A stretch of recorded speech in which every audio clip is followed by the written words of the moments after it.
Primeran B2, 48-6, itxas kapitain. Irene López eta Estizen Duke arratsaldeon. Arratsaldeon. Eta horregatik da bikote oso garrantzitsua, iruditzen zaigu behintzat guri erabaki hori, ezta? Gure bizitzaren zati handi bat, horretan pasatuko dugulako. Ados zaudete? Bai.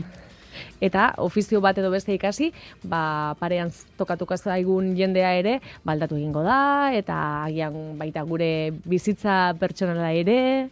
Zuek itxas kapitain izan nahi duzue? Bai. Hori izango zarete, eta ondo pentsatuta duzue. Bai. Bueno, hasieran batean, bai, itxasoan egingo dugu lan, kapitain moduan, alba da, eta horretan nabigatzen eta itxasoan. Bai, printzipioz bai. Noiz hartutako erabakia da, Irene eta Estizen, oso txikiak zinetela, edo duela gutxi erabaki duzue, hau da ikasketak hasi baino ez dakit azkenengo hilabete horietan, erabaki bat hartu behar, edo ja buruan zenuten zerbait da, gu izango gara itxas kapitain. Nik azken momentuen erabaki naben, hasi baina urte bat lehenago edo holan. Ez da txikitatik pentsateneko ez. Nire kasuan adibidez, betidanik egonaz itxasoarekin bat egina edo lotuta egonaz, azkenean ni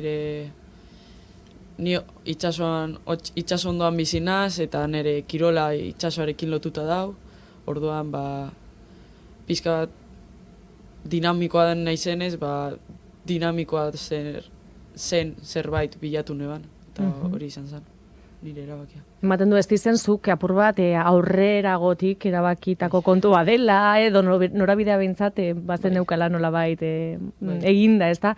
Irene zure kasuan esan duzu urte bete lehenago erabaki zenuela, eta zerk bultzatu zintuen edo zerk erakarri zintuen itxas kapitaina izateko? Batxilergoko lehenengo maila amaitu nabanien, hasi nintzen begire, eta gainerako gradu guztizek ez esaten, ez? Eta hau aurkitu naban, eta gero familian bado jendie honetan nahi dabelan lan, eta guztu jaten, eta hemen nago.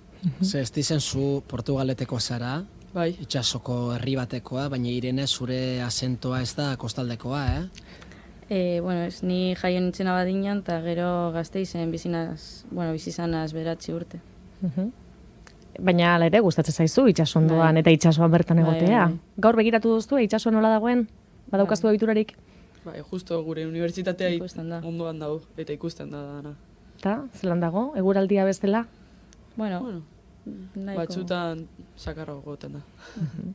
Irene López eta Estizen Duke, zarete, biok, gaur hemen gure estudiora etorri zaretenak, Euskal Herriko Unibertsitateko nautika eta itxas garraioko gradua ikasten ari zarete, esan da bezala, Portugaleten, hor, itxasondoan, bigarren ikasturtea da, ez da, dagoeneko, eta argi duzue, esan duzuen bezala, kapitain izan nahi duztuela.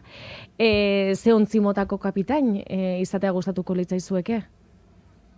Bueno, nik ez ekot oso argi handin, ez da, ezagutzen da jendie bakoitzak izaten dago gauza bat, orduen azkenien proba bidala uste dut. Eta, gero. Ze zeintzuk dira aukerak, Estizen? Nire kasuan, nik entzunda dakat hainbeste itxasontzi mota, bera bezala, baina ni hasiera batean nahi dut itxasontzi mugitu bat, osea, dinamikoa dana, eta niri historiak entzunda ostean, jun nahi dut, en plan, atunero edo lako zerbaitera. Dinamikoa delako.